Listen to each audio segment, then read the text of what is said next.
Vancouver, Canada is one of the most loneliest places in the world. They don't want to hear from you anymore. And if you're a renter in Vancouver, this should seriously concern you. Vancouver is becoming a worse. There's no problem of the downtown east side. There's the problem of Canada.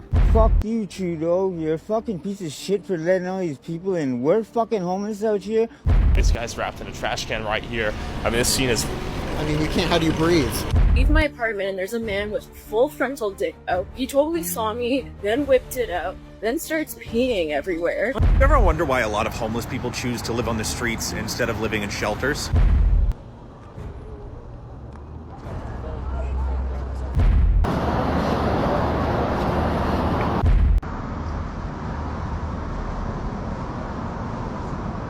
Vancouver's so expensive and I live in the land of the fucking zombies. It was clear that overdosing was surprisingly common and fentanyl seemed to be the main perpetrator. Welcome to the Canadian Rant. And today we're asking a question nobody in power wants to hear. What happened to Vancouver? This city was once a global dream. Clean, safe, lively, full of hope and opportunity. People around the world used to call it the most livable city on earth. But look at it now. The transformation is heartbreaking. A downtown filled with billion-dollar condos, and just steps away, entire blocks turned into tent cities. Addiction everywhere. Open drug use. Over 2,500 overdose deaths in BC in only 1 year. Crime is up, families are leaving, businesses are shutting down. People don't feel safe anymore, same day or night. And what do we hear from leaders? Excuses, spin, silence, housing prices at $1.2 million plus for a basic home, while wages barely move. Young people have no future here. Immigrants arrive full of hope and get shattered by reality. Seniors who built this country are now living on survival mode. Vancouver didn't end up like this by accident. This is the price of failure, the price of bad policies, weak leadership, and a government that abandoned its own people. This guy's wrapped in a trash can right here. I mean, this scene is... you can't, how do you breathe? How do we even know he's alive?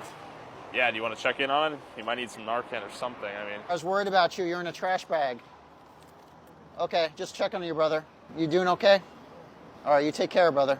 So this guy's, his back's messed up, as you can see, from nodding out. This is definitely worse than Kensington by far. Definitely see a few cops rolling around here, but there are ambulances pulling out all day long. Oh, this guy's picking up leaves. Hey, sir. I notice your pockets are full of leaves. What are you doing that for? It's a wild one-liner. Money. It's money? Okay. So he sees the leaves as money. Leave my apartment and there's a man with full frontal dick out. He totally saw me, then whipped it out, then starts peeing everywhere. On my way to get a tetanus shot from the dog that bit me on Hastings yesterday. While I'm at the pharmacy, I see people smoking crack everywhere outside. You see more people smoking crack than you do cigarettes here. It's insane. And this is the only city, I swear to God, I have to carry some sort of spray. I don't trust anyone here. I don't feel this way in any other city, in any other country that I travel to. I stopped filming, but then I almost got hit by a taxi crossing the street when I had the right of way. Basically, my point is we need to stop normalizing this behavior. I'm so sick of it. It's not tolerated in other cities and other countries. I don't know why we allow it to happen in Vancouver. Vancouver could be so beautiful.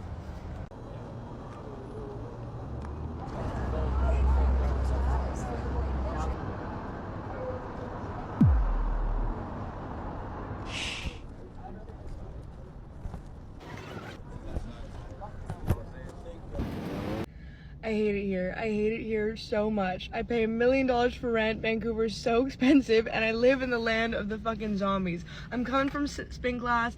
I'm like windows down. I'm listening to Pocket Full of Sunshine by Natasha Bedingfield. And then all of a sudden there's just like crazy woman just charging my car. And I was like, not today, bitch. And I was like, no. Like, and she just starts swearing at me. Also, story time. She just starts swearing at me aggressively. I'm like trying to like fucking roll up my windows and then she just bashes my mirror in. Luckily it was like fine. But like I just want to listen to Pocket Full of Sunshine with the windows down, but no, that can't happen because I live in fucking Vancouver.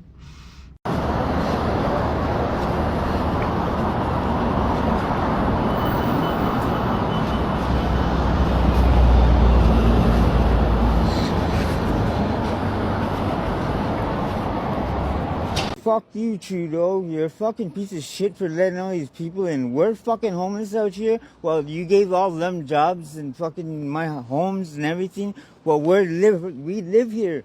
We're from here, and you fucking let them all in here for nothing. Gave them all homes and money, and fucking while we're struggling out here, fucking homeless, then? Fuck you, Trudeau.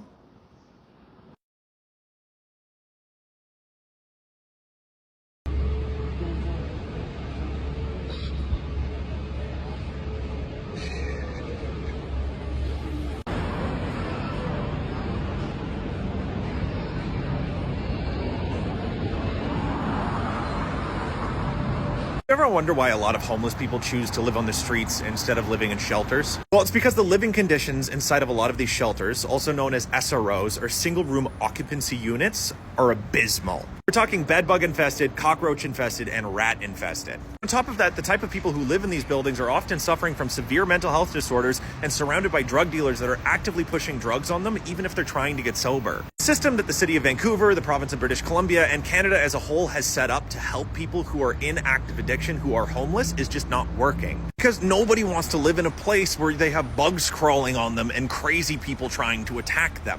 For whatever reason, this system continues to be perpetuated despite the fact that evidence is showing that it's not really working. We spent millions of dollars on SROs and safe consumption sites instead of rehab facilities or sober living housing. And the only people who seem to be benefiting from it are the drug dealers and the people who work in these industries. If we wouldn't expect our mom, our dad, our grandma, our brothers and sisters to live like this, why do we expect other people to live like this? Vancouver is becoming a worse. Honestly, it's becoming a worse. Because when I starting a cab in 2000, this is very good, but now is a lot of traffic, constructions, those kind of the things I don't like it. People, I'm not talking about for people, I'm talking about for like traffic problem is too much in Vancouver. And some crushing news for a small town on southern Vancouver Island, about halfway between Victoria and Nanaimo. It's about to lose its major employer. Domtar, the big paper company, says it's closing its pulp mill in Crofton, BC. About 350 jobs will be lost. The company is pinning the blame on poor pricing for pulp and a lack of access to affordable fiber. Domtar says it's looking for another facility to use, but so far has not found anything. The layoffs are expected to happen in February. Vancouver, Canada is one of the most loneliest places in the world. It's actually also an evil city. It's one of the most evil cities in the world. It's the 9x6. So, and it's the VVZ. No, but really. Vancouver is one of the most evil cities in the world. The activities here that go on is insane. You guys will never know about it. But anyway, this is like fraud capital of the world. But I just wanted to share that also in Vancouver, it is something to be lonely. People don't like getting together. It's the ignore each other city. It's the city where you go where people ignore each other, and that's just like the good, on a good day. So if you want to come to Vancouver, you can have rain, an evil city, loneliness, ignoring each other. This is some of the secrets that you didn't know about Vancouver that actually are the reality of this city. They don't want to hear from you anymore. And if you're a renter in Vancouver, this should seriously concern you. City Council just announced that they plan on cutting almost every single advisory committee. Groups made up of normal people like you and me who tell them what's actually happening on the ground, from food policy, transit, accessibility, and of course, renters, to save money because of the $100 million cut. But they're only saving $11,000 by removing all these committees. And the Renters Advisory Committee? Gone. One of the only places where everyday renters, people dealing with brutal rent hikes, people dealing with rent evictions and food price increase could push back, and now they're completely silenced. This is happening during the worst affordability crisis and cost of living crisis that Vancouver has seen in generations. And people are choosing between rent, groceries, and instead of listening, they're shutting them out. If you're a renter or you care about affordability at all, this should be a wake-up call. I'll be fighting this decision in the next week because renters deserve a voice. But next year, we need to elect a city council that actually wants to deliver on affordability instead of shutting renters out. What do you think about crime rates in Vancouver? It seems like it's very high, especially in Gastown. One, when I'm going to sleep, I hear the ambulance, the police cars, sirens all the time. I know before I was moving here, I was urged to park my car in a gated parking lot because if I didn't do that, well, I guess homeless or substance use would just break into your car and steal change and whatnot. So my perception was, yeah, it's very prominent here. And just when you look around, yeah, you can see there's definitely an issue here. There are areas of Vancouver I avoid just because it makes me feel uncomfortable to see people homeless. I haven't yet had any problems in my 60 years of being attacked or robbed or anything like that. So I think the crime in Vancouver is a very safe city when you consider that we're 2+ million people. I feel that bike crime is up, petty crime is up, home break-ins I think are up. The crime rate of Vancouver I think evolves on a few things. First of all, population growth. When people are homed, are housed, and they have an income, crime rates are down. The cost of living lately has been really high, so people get desperate. I understand that aspect of it. Overall, I would say that with the population growth, I think you have the crime growth. It was clear that overdosing was surprisingly common, and fentanyl seemed to be the main perpetrator. As we walked to a safe needle exchange to try to interview the workers there, we stumbled upon this.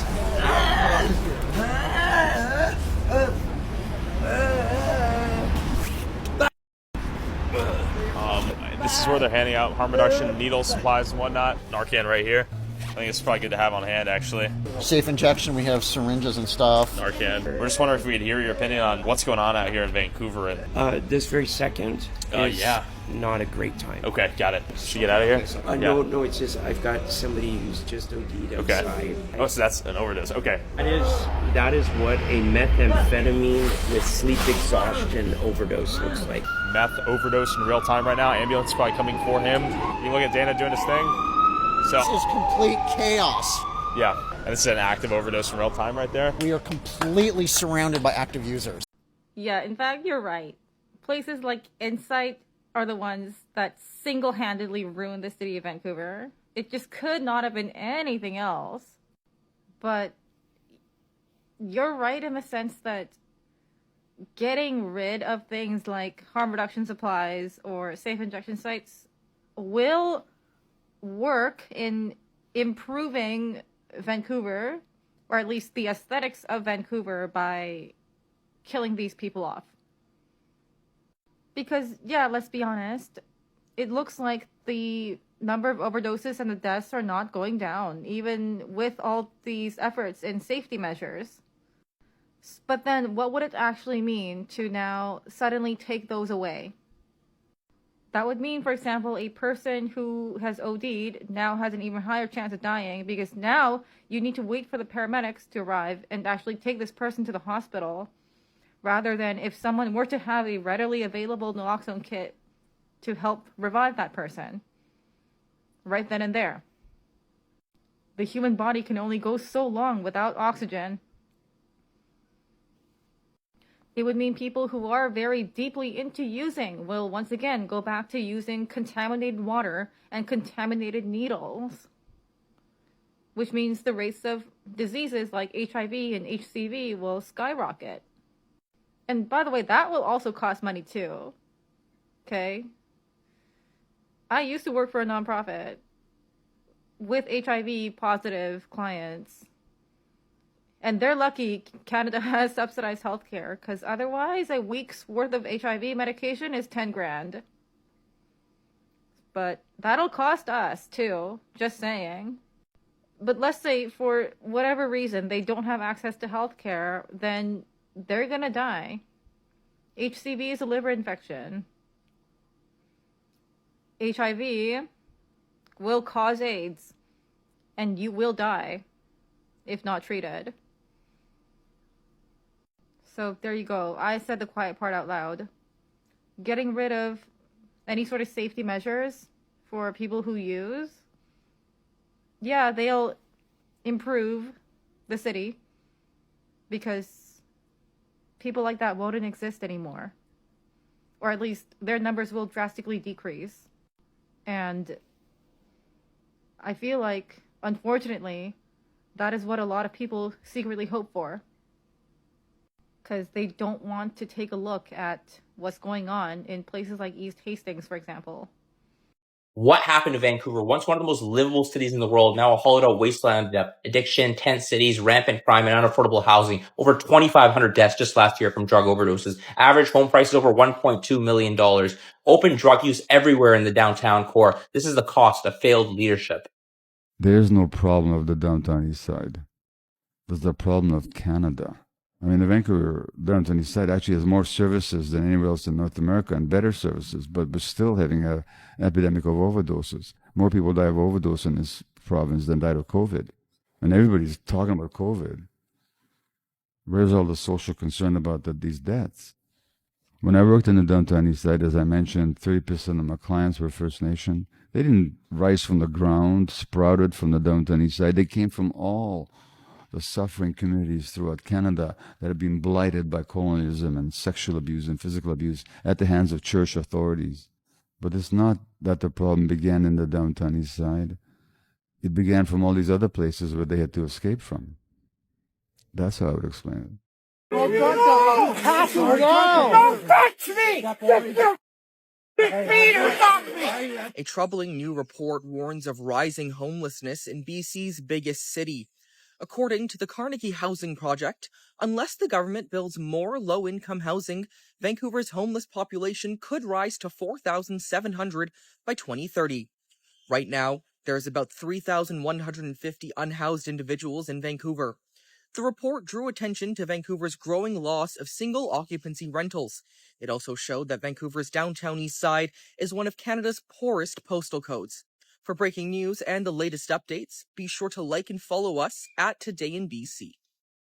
Did you know that there's homeless people in your city dealing with trench foot? Street feet or trench foot happen when someone who has been outside for a very long time doesn't have a place to stop, take their shoes off, let their feet air out. They don't have the ability to change socks or buy new socks. They've been on their feet for days, sometimes months nonstop, till their shoe becomes a part of their foot. They become white. Sometimes they swell up to a larger size. They're extremely smelly. People make fun of you when you try to air your feet out, and they're also extremely painful to walk on. It's like one giant welt. In extreme cases, street feet can end up causing gangrene or even require amputations. People can develop street feet at any time of year. Here's how you can help. If you want to live in the solution and support someone who's suffering from street feet, you can make donations to places like the Gathering Place, the Evelyn Solomon Center, the Kettle Society on Venables, Overdose Prevention Society, or Insight. Drop off new socks, new shoes, new clothes. That always helps. What happened to Vancouver is not just a tragedy, it's a message. This is what happens when politicians refuse to take responsibility, when they protect profits over people, and when they ignore real-world suffering until a city collapses. How did we get here? By pretending everything was fine, by calling obvious problems misinformation, by attacking anyone who dared to speak the truth, and now, the truth is impossible to hide. People are stepping over bodies on the sidewalk. Families can't walk downtown without fear. Rent is so high that people are working full-time and still sleeping in cars. A city that once symbolized a future has become a warning of what Canada is becoming. But here's the part that matters most. This won't change unless we speak up. If we stay silent, the same future awaits Toronto, Montreal, Calgary, Halifax, every Canadian city. The collapse doesn't happen in one day. It happens slowly, quietly, until suddenly it's too late to turn things around. So I'm asking you, not as viewers, but as Canadians, do you think Vancouver can still be saved? Do you think Canada can still be saved? Or have our leaders already pushed us past the breaking point? Drop your thoughts in the comments. I read every single one. Your voice matters more than you think. And if we don't speak up now, there may not be a Canada left to protect later. If tonight's video opened your eyes, like, share, and subscribe to keep this conversation alive. This isn't entertainment. This is the reality millions are living through. Thank you for watching the Canadian Rant. And remember, change only happens when people refuse to stay silent. See you in the next one.